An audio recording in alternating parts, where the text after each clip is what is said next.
Welcome to Making Money with Laura Sanders, a name you can trust. With over 20 years of real estate experience and selling over 150 homes a year, Laura Sanders is the #1 RE/MAX agent in the state of Florida for 2021.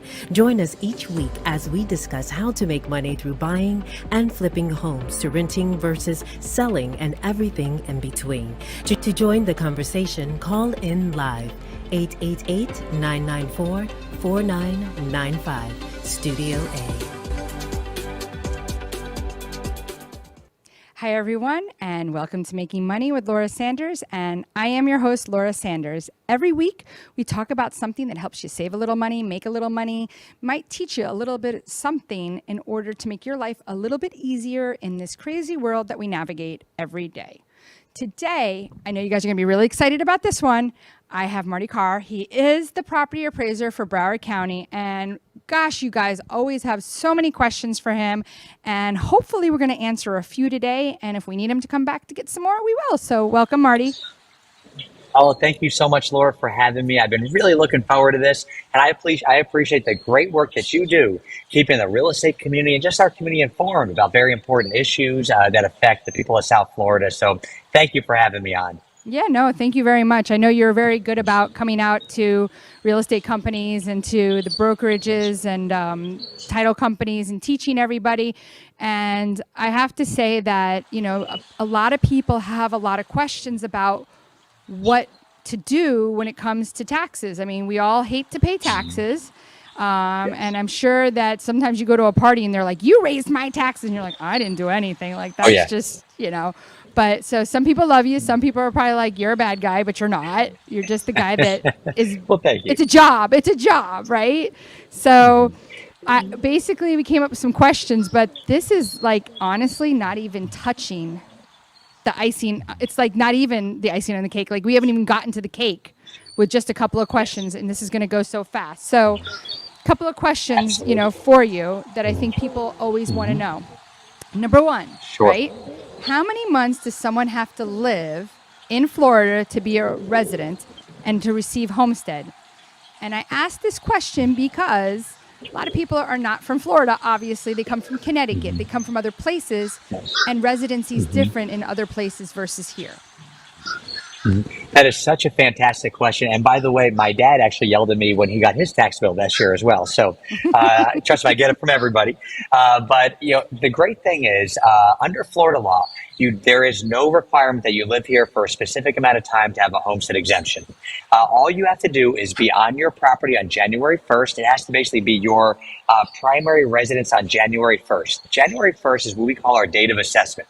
That's the day we determine the value of all properties in the county, and that's the day we determine whether or not you're entitled to a homestead exemption or any other exemption that exists under Florida law. So if somebody makes their home here in Florida, or Broward County, for example, their primary residence on January 1st, which means they're registered to vote there. If they don't vote, where their declaration of domicile, where their car is registered to, if that's where they live, they made that their primary residence, they are entitled to a homestead exemption. They don't have to live here for 6 months, 2 months, 1 month. It just has to be their primary residence on January 1st, and they can get that very, very valuable exemption, which does two things, by the way.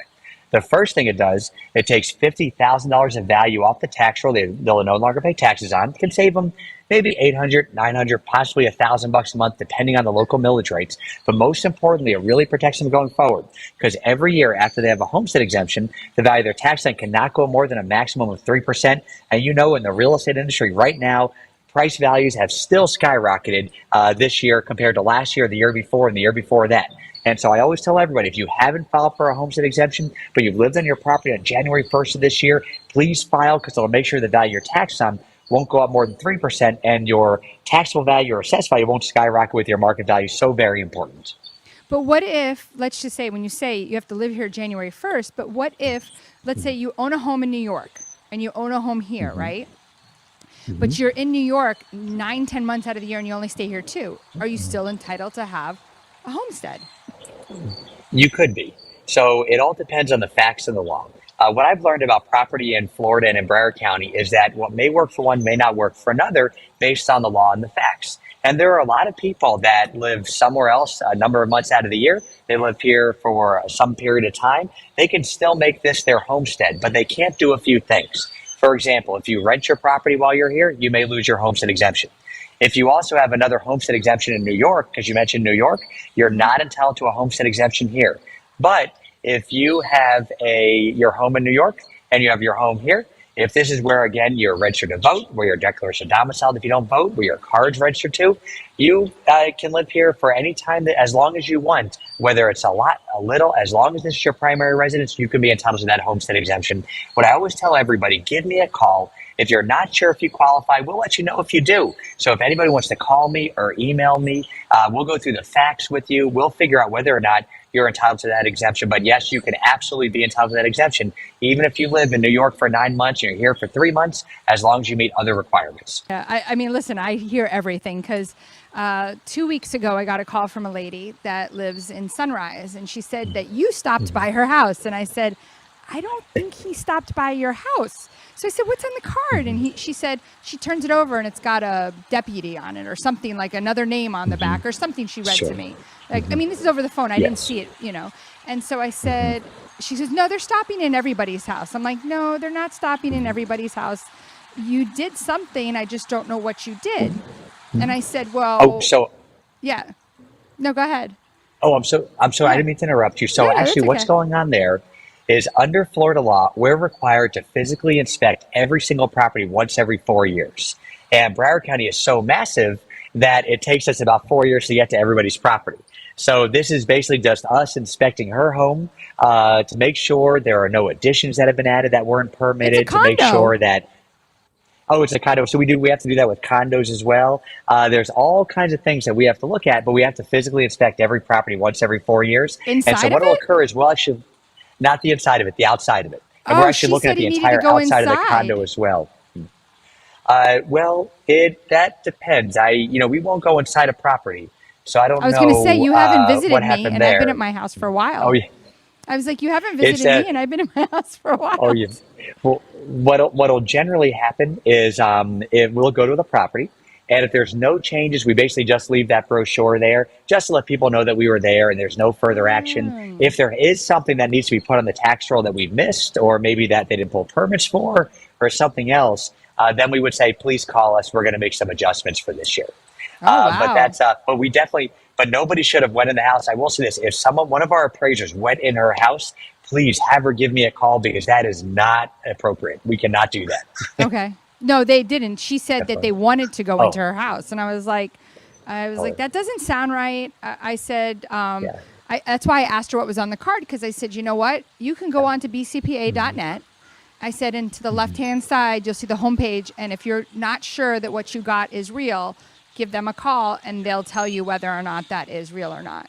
Because you never know if Yes. people are preying on older people. You don't know if they're trying to, but that's good to know. I mean, Absolutely. and you know what, for our listeners, I think they really need to listen that, hey, they're checking out if you're pulling permits for stuff.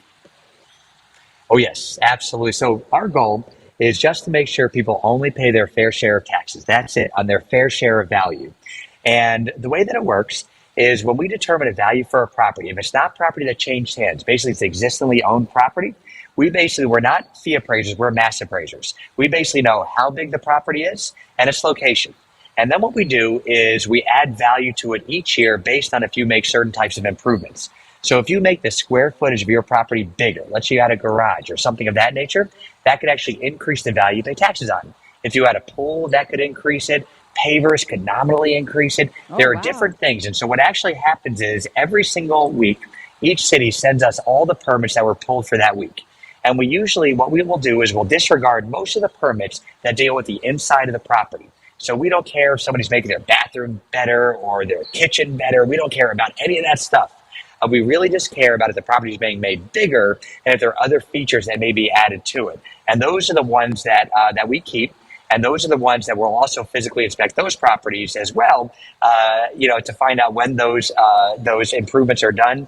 And then there's a good chance if they are, we'll then add that to the tax roll. Oh, wow. So impact windows would be something that would add some value because it's the outside, technically. It wouldn't. No, okay. That's a fantastic question. Well, it's not that under Florida law, and I love this law, we are prohibited from increasing the value you pay taxes on if you make your home better for hurricane purposes and things of that nature. So impact windows, Or a new things of that roof. nature. Anybody can a new roof for the most part.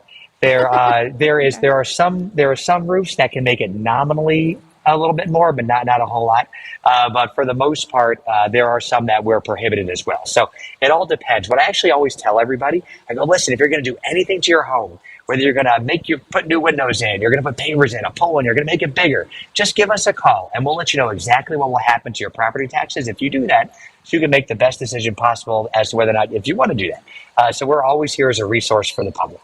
Okay. All right. That's great. This has happened a lot. And I send out notice to my clients to remind them, but they don't pay attention to me. So what happens if you forget to apply for Homestead? Will it go back retroactive? Like That's it. you close and then you don't realize you're supposed to apply, and I've had clients where it's 3 years later and I look and I go, hey, you didn't apply for Homestead. And they're like, what's that? That's a great question, and thank you so much for letting them know as well. So what will happen is, we try to do everything we could possibly do to let people know about the homestead exemption and every exemption. As soon as somebody even buys a home, they'll get a packet from us in the mail with everything, including portability, things of that nature. But what happens is, with regard to the homestead exemption, very rarely can we go back in time. The only way we can go back in time is if the person that didn't apply for Homestead attempted to apply for Homestead before, and we have a record of it. So, for example, they sent in an application or they started an application. Something of that nature can help us potentially go back. But for the most part, if you don't apply, we can't go back, but you can apply for the year going forward. So right now, for example, it is almost February. And let's say somebody bought their home in December of last year. What they could actually do now, if they bought their home in December of last year, they would have till September 18th of this year to apply for Homestead for 2024. If they don't apply by September 18th, then they cannot apply for Homestead until the next September 18th, if that makes sense. It makes total sense. Also, I know Definitely. that I was reading, this was like about a year ago, I was reading because I was getting ready to do a presentation on portability for one of my networking groups. And I read, Yes. and I ask people this question, realtors, I ask them all the time. I'm like, how long do you have to apply for portability? And they'll say 2 years. I'm like, nope, you're wrong. Because I Good read job. this. Thank you so much. You read are this. awesome, Laura. It Thank is you. 3 years from the January from which you bought your Yes. house. So if you bought your house Oh. in December last year, it's January from the beginning of 2023. And then, so it's 3 years from last January if you bought it in December. You are 3. so right. You know what? I love the fact that I love you asking explained that that, 'cause question it's to so. realtors. Oh, it's fantastic. You know what? It is portability, as you know, is awesome. May I explain it real fast for the folks Yes, that are watching? it is great. Or Yes. listening? So portability is a fantastic program that can help people save a whole lot of money in their property taxes. And here's the way it works. When you buy your home, you file for Homestead. And when you did that, the Save Our Homes Assessment Clause of the Florida Constitution kicked into place. It basically said that every year thereafter, the value of your tax site cannot go more than a maximum of 3%. So over time, your market value gets very, very high. Your assessed value stays very, very lower because of that cap. You have all this value in between you don't pay taxes on. If you now decide you want to buy another property of equal or greater value, you take whatever difference that is with you between your market and your assessed value with you to your new home and not pay taxes on it. If you buy a home of lower value, you take a percentage of it, and you can still save a lot of money in your taxes. The keys, though, under Florida law is you can move up to $500,000 of value, whatever you've accumulated. But as you said, Laura, you have to use it within 3 tax years. And for our purpose, a tax year starts on January 1st. So right now, it's February. This is a fantastic time to establish your new property. Or if you bought a property, let's say, you would now have right now, or to sell your home, because you would have this entire year. So basically, this next 11 months, and then 2 tax years on top of that to be able to transfer your portability value. It is fantastic. It's worse for portability purposes if you're going to not buy another home very soon to sell your property at the end of the year because your entire tax year would have went away. I hope that helped explain it a little bit. It does. In fact, I had a lady that thank her husband had passed away and she just didn't want to be in the house anymore. She'd called me last year. I said, listen, you've had a lot of change in your life. I think you should hold on. And she I really want to. And I'm like, I understand that, but you've already lost your husband. That's a lot of change. Let's readdress this next year. So we go and we readdress it. And she says, you know what? I'm not going to buy. I'm just going to rent. And I said to her, listen, we're in October. Like, if you were to sell and you told me you're going to change your job, totally different job. I said, you're going to now need 2 years of income to buy again. And because of when you're selling and when you would be able to buy again, you would lose your portability. It wouldn't be there anymore. So I said, it makes sense for you to go ahead and buy something a little less expensive right now. And you can always sell that later and buy something of more of what you want later on. And you can even rent this and get something else. Like, so she ended up buying. But if I didn't understand that, and I looked at the difference, I showed her.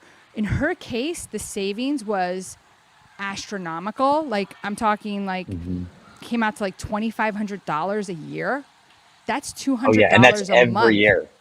Right. Yeah. And I explained to her. So I explained to people sometimes, because you bought when you did, you're saving all this money, which to me is a big deal. Like, to save that money. It is. Yeah. And a lot of times the mortgage guys and girls, I don't want to say guys, the mortgage lender, right, will tell a buyer, oh, your payment is going to be X, right? And most times, yes, the taxes are going to go up. But sometimes they're actually going to go down. And you have to look at every single buyer individually to see how that's going to look for them. Because if they've been in their house for 10 years, it actually, and they're buying somebody's house that they've only owned it for 3, their taxes might be less than that person. And the mortgage lender's giving them an estimate for their mortgage that's more than what it's really going to be. So It's true. You know, a great example is if somebody is 100% totally permanently disabled veteran, they are fully exempt for paying taxes. Right. So they're going to have a lower tax bill than anybody else. I mean, it's kind of like you said, everybody's situation's a little bit different. What may work for one may not work for another based on that person's circumstances, the facts, and the law. That's why I always tell everybody, just give me a call. Let's go through it together, and we'll be able to really give you some good guidance on that. But I love the fact that you're so proactive and talking to your clients and doing what you're doing. I think that's fantastic. Thank you for doing that one. Yeah. We're going to go to a commercial break, but when we come back, we're not even going to get through all these questions. And I kind of knew that was going to happen, but wanted to make sure we had enough time to talk. So stay tuned. We're going to see our great sponsors, and we'll be right back. Whether you're buying, selling, refinancing, or building your dream home, you have a lot riding on your loan specialist. Max Fish, a top 1% mortgage loan officer in the nation, will give you a same-day qualifying quote.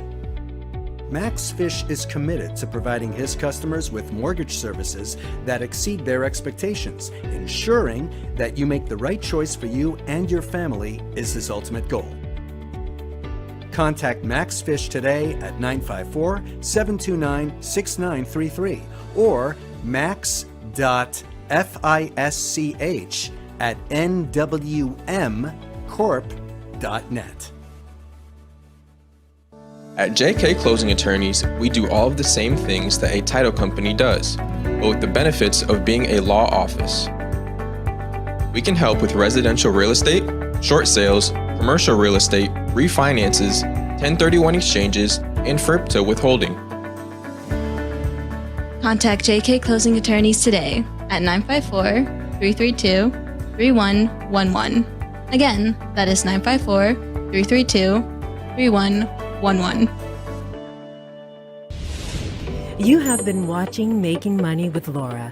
For more information, contact Laura Sanders at 954-650-0827 or visit her website at theloracell.com. And now back to the show. Hi, everyone, and welcome to Making Money with Laura Sanders. And I am your host, Laura Sanders. Today, we have such a special guest. We have Marty Kiar from the Broward County Property Appraiser's Office, and he is answering so many of your questions that you guys ask all the time. And I knew that he was the best person for us to give us the direct answers rather than listening to lawyers and title agents tell us maybe the wrong information. So welcome back. Thank you, Laura. I had something recently happen, so not to beat a dead horse, right? But I think you get a lot of dead horses all day long with this job because That's okay. there's so much stuff that goes on. So I had a client, and I know that they called your office. He forgot to apply for Homestead and the portability. Like, he sold his house, and he didn't even apply for Homestead. He didn't apply for the portability. So because he made that mistake, and you can see when they bought their house, is that something they can rectify? Or again, no, it's too bad, so sad. It all depends on the facts and the circumstances. Remember, portability, you have 3 tax years to use it.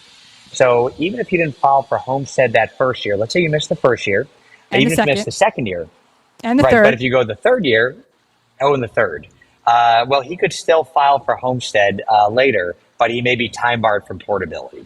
But what I would always tell everybody in any situation like that, email me specifically. Let me take a look at it and really do an in-depth review. Because if I can help somebody, I'm always going to do it. Our staff's always going to do it. There are certain circumstances where we're time barred under the law where we're just not allowed to do it.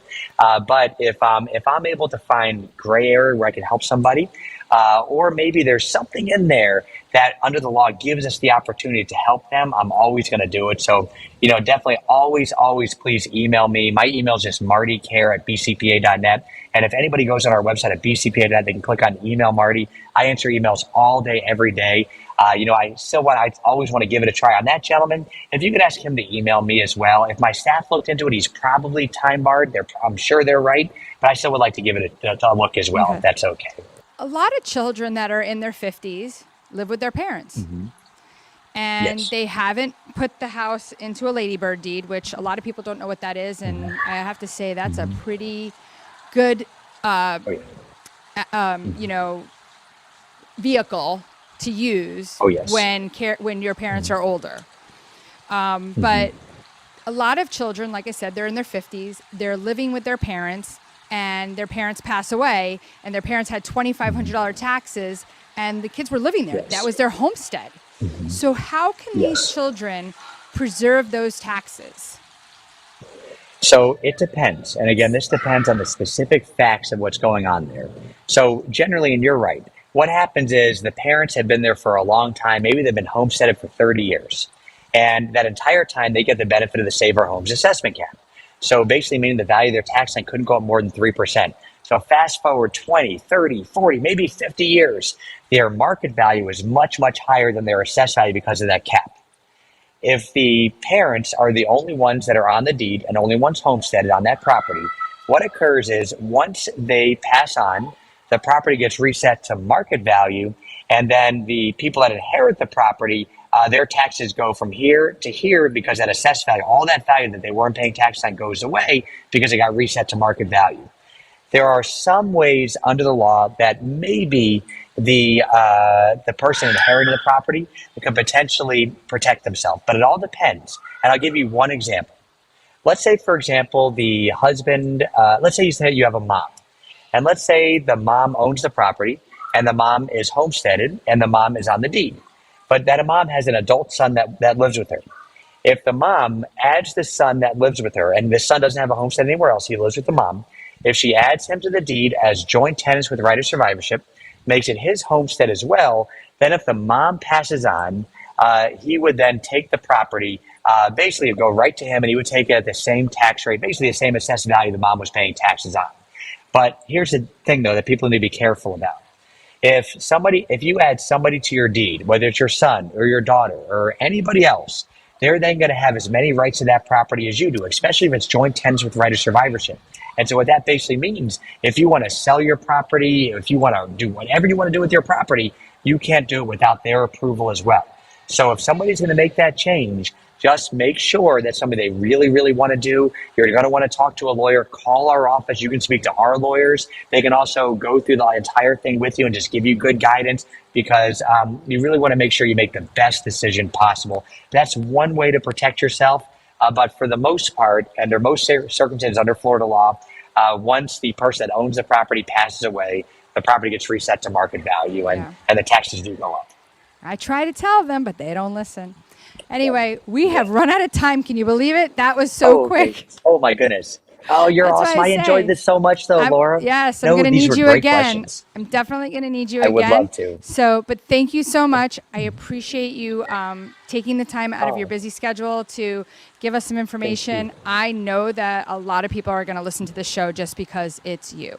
Thank you so much. Definitely. And thank you for Thank being you. on with Making Money with Laura Sanders. And I am your realtor, Laura Sanders. If you're thinking about buying or selling, I'm definitely your girl. Give me a call, 954-650-0827, or go to lauracell.com. Thanks, and make it a great night. Thank you for tuning in for Making Money with Laura Sanders, a name you can trust. To join the conversation, call us at the studio, 888-994-4995 Studio A, or contact Laura directly at 954-650-0827.